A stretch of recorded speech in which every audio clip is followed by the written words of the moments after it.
Jean-Philippe Guibert et l'équipe VLD sont heureux de vous présenter le projet restauration de l'église Saint-Pierre de Bois-le-Roi. À travers ces images, nous souhaitons partager l'histoire, les enjeux et la passion qui animent ce projet. Tout ce qui suit repose sur une note de travail technique et budgétaire réalisée en interne par VLD à partir des rapports d'expertise de Fondasol et d'Oriel. D'abord, il faut le dire clairement, la situation est urgente. Sans chercher à jouer sur les peurs, chacun doit comprendre une réalité simple.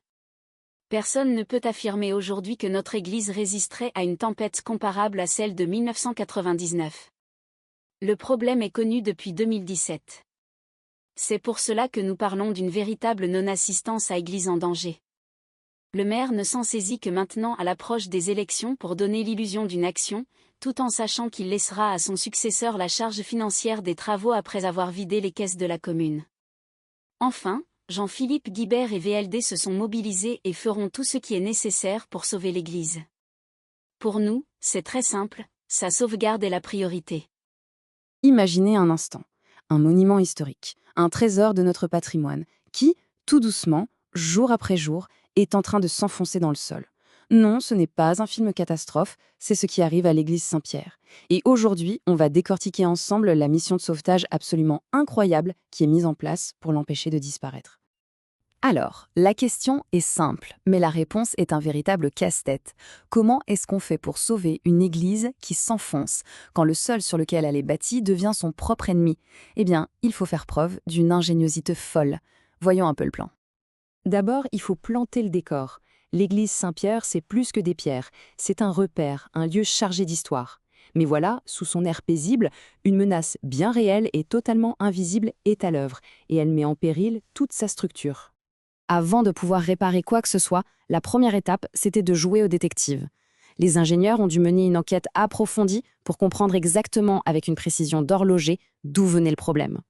Et le verdict des experts est tombé. Il est sans appel. 3 soucis majeurs ont été identifiés.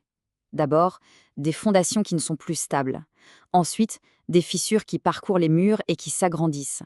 Et enfin, le grand coupable, un affaissement inégal de tout le bâtiment. Alors, ce terme un peu technique, le tassement différentiel, qu'est-ce que ça veut dire concrètement? En fait, c'est assez simple à visualiser.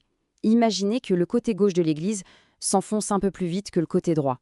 Ça crée des tensions monstrueuses, ça tord la structure, ça la fissure, bref, ça menace de tout casser.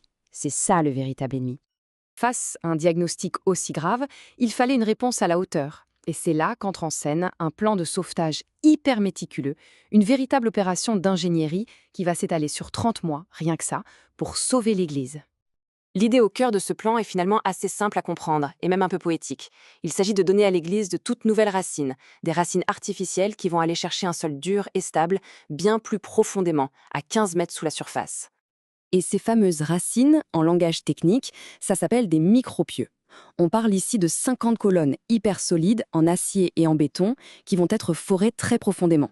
Leur rôle, transférer tout le poids de l'église depuis le sol instable en surface jusqu'à la roche saine tout en bas.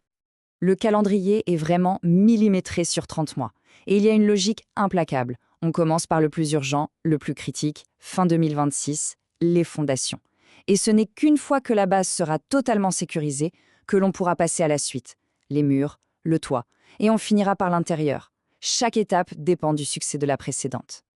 En fait, pour simplifier, on peut découper ce chantier géant en 4 grandes missions. D'abord et avant tout, stabiliser la base avec les micropieux. Une fois que c'est fait, on peut réparer ce qui a été abîmé, les murs. Ensuite, on protège l'ensemble par le haut avec un toit tout neuf, et seulement à la toute fin, on peut restaurer l'intérieur pour lui redonner sa splendeur. Bien sûr, une opération d'une telle envergure, ça a un coût. Et c'est important d'en parler, c'est le prix à payer pour préserver notre patrimoine. Alors voyons un peu les chiffres. Le coût total de ce sauvetage est estimé à environ 4,2 millions d'euros. C'est un investissement massif et ce chiffre inclut tout, même une marge pour les potentiels imprévus, parce qu'avec un bâtiment ancien, il y en a toujours. Mais ce qui est le plus parlant, c'est de regarder où va cet argent. Regardez bien, presque la moitié du budget, 47%, est absorbé uniquement par les fondations et l'ingénierie. Sans dit long sur la priorité numéro 1 du projet, résoudre le problème à sa source. Et voilà, c'est ça qui résume toute la philosophie du chantier. Pourquoi autant d'argent pour les fondations? Tout simplement parce que c'est le socle de tout le reste.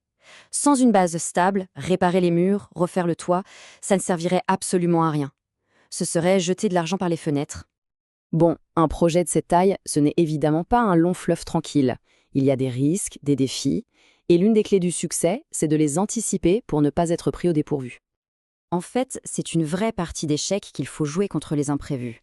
Les ingénieurs ont pensé à tout, les racines des arbres voisins, la possibilité de nouveaux tassements même après les travaux, la coordination complexe entre les différents artisans, et pour chaque risque, une parade est déjà prévue, une surveillance constante du bâtiment, des études hyper poussées et un seul chef d'orchestre pour que tout le monde joue la même partition. Et s'il n'y avait qu'une seule phrase à retenir de tout ce plan, ce serait celle-ci. Elle est tirée du rapport technique et elle résume tout. C'est la règle d'or, les fondations d'abord. On ne touche à rien d'autre tant que la stabilisation n'est pas confirmée à 100%. C'est non négociable. Finalement, au-delà de la prouesse technique, le sauvetage de Saint-Pierre pose une question beaucoup plus large, une question qui nous concerne tous. Quels sont les trésors que l'on décide de sauver? Et surtout, quel prix, quels efforts sommes-nous prêts à consentir pour les protéger et les transmettre aux générations futures? C'est une question qui mérite réflexion. Voilà, vous l'avez vu dans cette vidéo, notre Église est en danger. J'ai l'intention de rétablir des finances saines et transparentes le plus rapidement possible. Mais l'Église est un élément essentiel de notre culture et de notre patrimoine. C'est la raison pour laquelle je souhaite intégrer sa sauvegarde dans un plan pluriannuel d'investissement, si vous nous faites confiance, en mars 2026.